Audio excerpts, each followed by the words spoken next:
étaient plus ou moins les rationalisations de type à l'aide desquelles on essayait de rendre compte d'objets qui commencèrent à apparaître de manière épidémique à ce moment-là.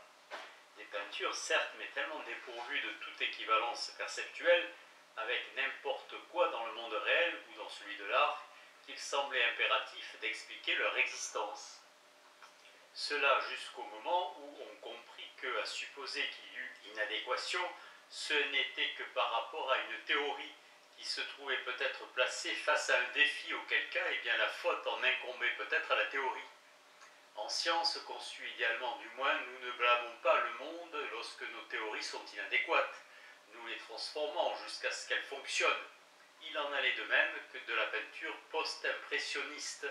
Il devint de plus en plus clair qu'il y avait un besoin urgent d'une nouvelle théorie, que les artistes n'échouaient pas à produire des équivalences perceptuelles, mais qu'ils étaient intéressés par quelque chose qui, ni de près ni de loin, ne pouvait être compris en ces termes. Il faut mettre à l'actif de l'esthétique que ces praticiens aient réagi par des théories qui, tout imparfaites qu'elles aient été, reconnaissaient ce besoin et la thèse selon laquelle les peintres s'adonnaient à une activité expressive plutôt que représentationnelle est un bon exemple d'une théorie au moins acceptable. Croce publia son Estetique come scienza dell'espressione en 1902.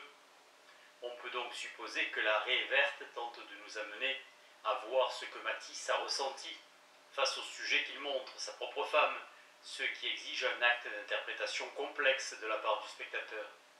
Ce qui est remarquable dans cette conception, c'est qu'elle incorpore la théorie des équivalences perceptuelles, en ce sens qu'elle présuppose l'existence d'inadéquations pour les expliquer, ensuite comme étant dues à des sentiments. Elle reconnaît le caractère intentionnel des états émotionnels, à savoir que les sentiments sont à propos de ou envers un objet ou un état de choses. Puisque Croce suppose que l'art est une sorte de langage et que celui-ci est un genre de communication, la communication du sentiment est réussie dans l'exacte mesure où l'œuvre peut montrer quel est l'objet envers lequel le sentiment est exprimé. Par exemple, la femme de l'artiste.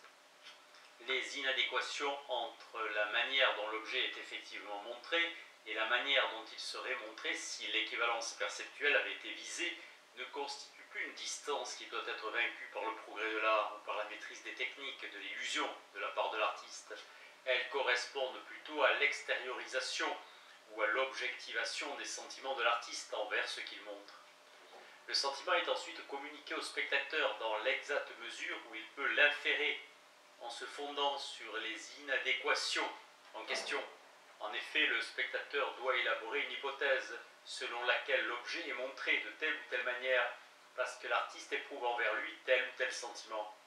Ainsi, lorsque De Kooning dépeint une femme comme une forme zébrée de balafre, que le Gréco représente de symptômes comme autant de verticalité étirée, que Giacometti moule ces figures incroyablement émaciées, ce n'est pas pour des raisons optiques, ni parce qu'il y aurait réellement de telles femmes, de tels seins ou de telles personnes, mais parce que les artistes révèlent leurs sentiments d'agressivité, de nostalgie spirituelle ou de compassion. Il serait très difficile de supposer que De Kooning exprime de la compassion sans parler de spiritualité, ou que le Gréco exprime de l'agression, mais l'attribution de sentiments est évidemment toujours délicate d'un point de vue épistémologique. Elle devient particulièrement délicate lorsque la théorie stipule que l'objet représenté par l'œuvre devient l'occasion pour exprimer quelque chose à son sujet, et qu'en partant de là, nous commençons à reconstituer l'histoire de l'art en suivant cette nouvelle orientation. Car nous devons décider maintenant jusqu'à quel point les inadéquations par rapport à une équivalence perceptuelle idéale sont dues à une insuffisance technique, et dans quelle mesure elles sont une affaire d'expression. Il est évident que toutes les inadéquations ne doivent pas être lues comme expressives, car dans ce cas, le concept de progrès ne serait plus approprié. Nous devons supposer que dans une grande partie des cas, l'artiste éliminerait les inadéquations si seulement il savait comment s'y prendre. Même ainsi, certaines inadéquations, qui seraient risibles du point de vue de la représentation, deviennent artistiquement fondamentales lorsqu'on adopte le point de vue de l'expression. Au temps des fauves, les déviations mises en avant par les défenseurs de l'art nouveau et adeptes de la nouvelle théorie devenaient acceptables à partir du moment où on faisait valoir que l'artiste savait après tout dessiner. On en donnait comme preuve les exercices académiques de Matisse, ou les toiles époustouflantes réalisées par Picasso à l'âge de 16 ans. Mais ces questions empreintes d'inquiétude se firent moins pressantes après quelque temps lorsque l'expression semblait de plus en plus prendre à son compte les propriétés définitoires de l'art. Les objets devinrent de moins en moins reconnaissables et finalement disparurent complètement avec l'expressionnisme abstrait, ce qui signifiait bien entendu que l'interprétation d'œuvres purement expressionnistes exigeait de faire référence à des sentiments qui étaient dépourvus d'objets, la joie, la dépression, un état d'émotion généralisé. Le fait intéressant était que puisqu'il pouvait exister des peintures purement expressives, donc non explicitement représentationnelles, la représentationnalité devait être éliminée de la définition de l'art.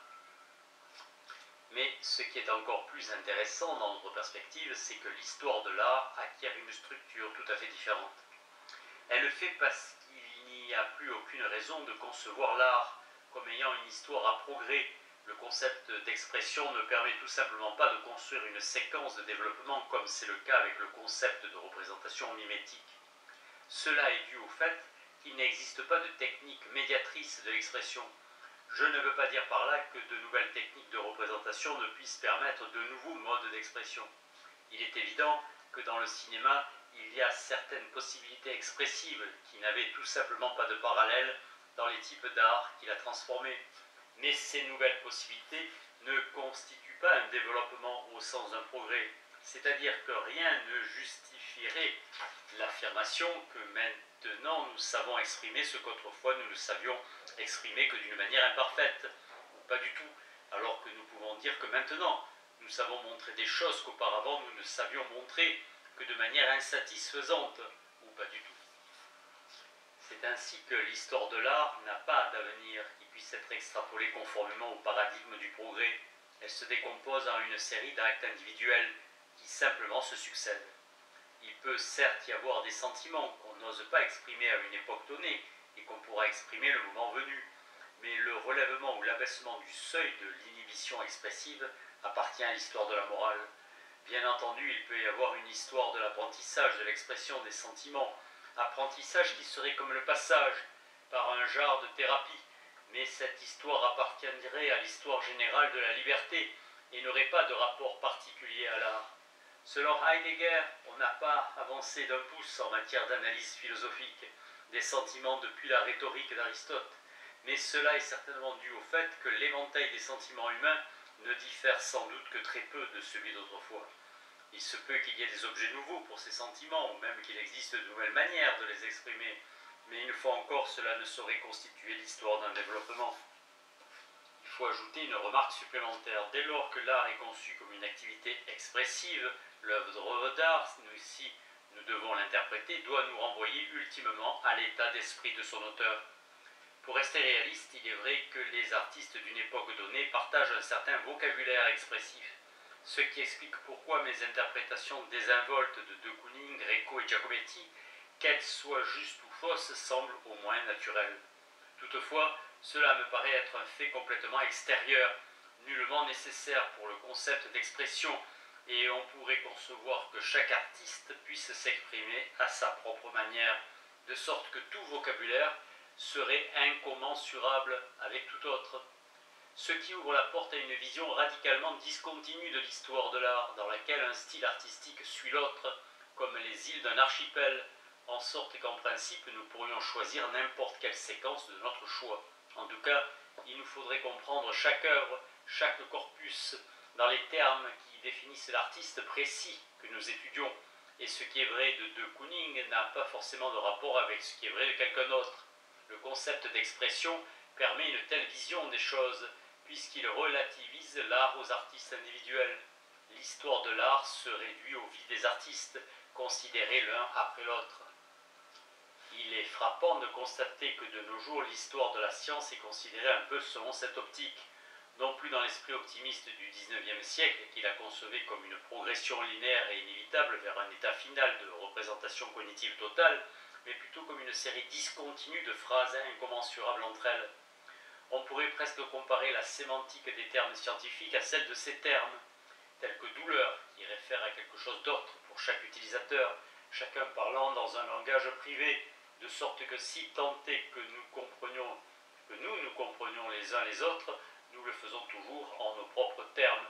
Ainsi, le terme masse signifie autre chose à chaque étape de la science, en partie parce qu'il est redéfini dans chaque théorie qui l'utilise, de sorte que la synonymie entre une théorie et une autre est exclue.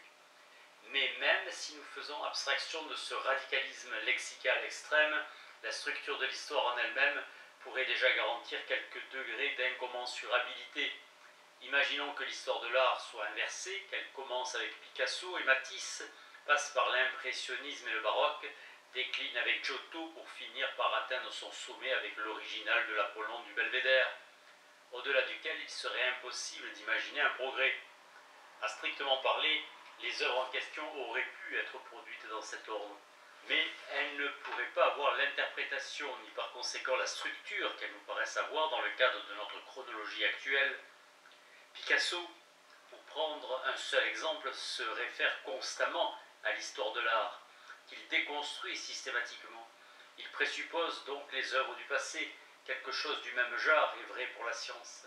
Même si les scientifiques ne sont pas aussi conscients de leur histoire que ne le sont les artistes, il existe en réalité des références interthéoriques qui produisent une certaine incommensurabilité, ne serait-ce que parce que nous connaissons Galilée et qui ne pouvait pas nous connaître, et que dans la mesure où nos usages réfèrent aux siens, les termes que nous employons ne peuvent pas avoir les mêmes significations que les siens.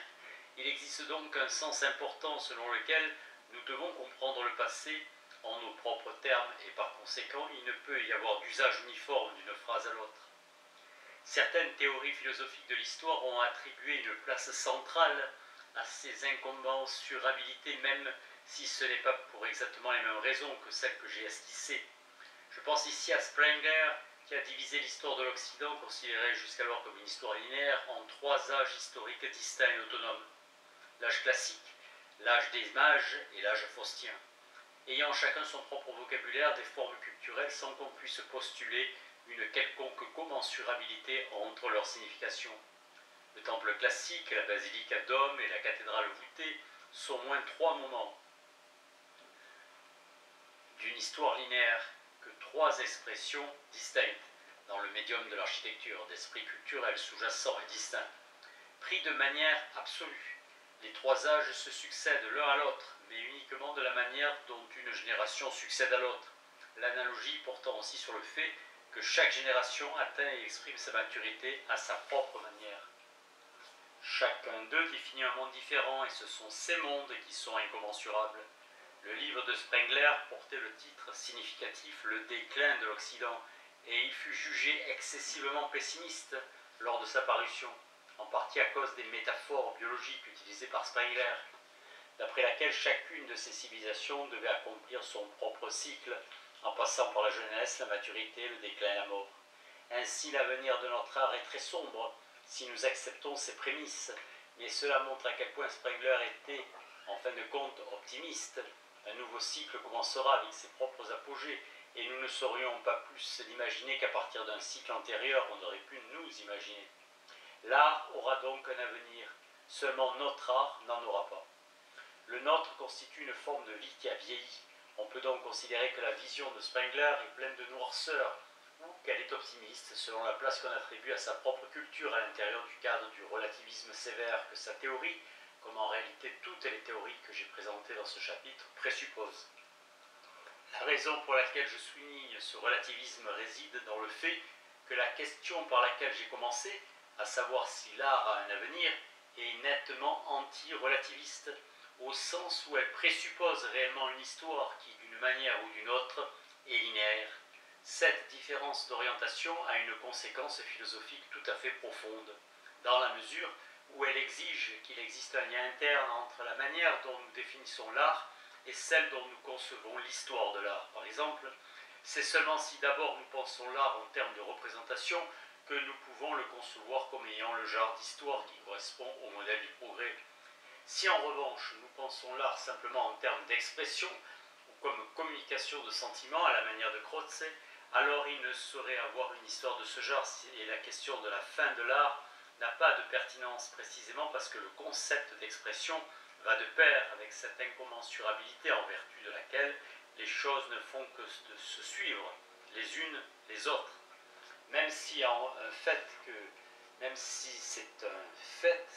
fait que les artistes expriment des sentiments, cela n'est en même temps rien d'autre qu'un fait et ne saurait définir l'essence de l'art si l'art possède le genre d'histoire à l'intérieur de laquelle la question de sa fin se pose. Que l'art soit une question d'équivalence perceptuelle est compatible avec l'éventualité qu'il est ce genre d'histoire. Mais comme nous l'avons constaté, cette conception n'est pas assez générale pour fournir une définition de l'art. Ce qui ressort de cette dialectique, c'est que si nous considérons que l'art a une fin, nous avons besoin d'une conception de l'art, de l'histoire de l'art, qui soit linéaire, mais aussi d'une théorie de l'art, qui soit assez générale pour inclure des représentations autres que celles exemplifiées le mieux par la peinture illusionniste, les représentations littéraires par exemple, et même la musique.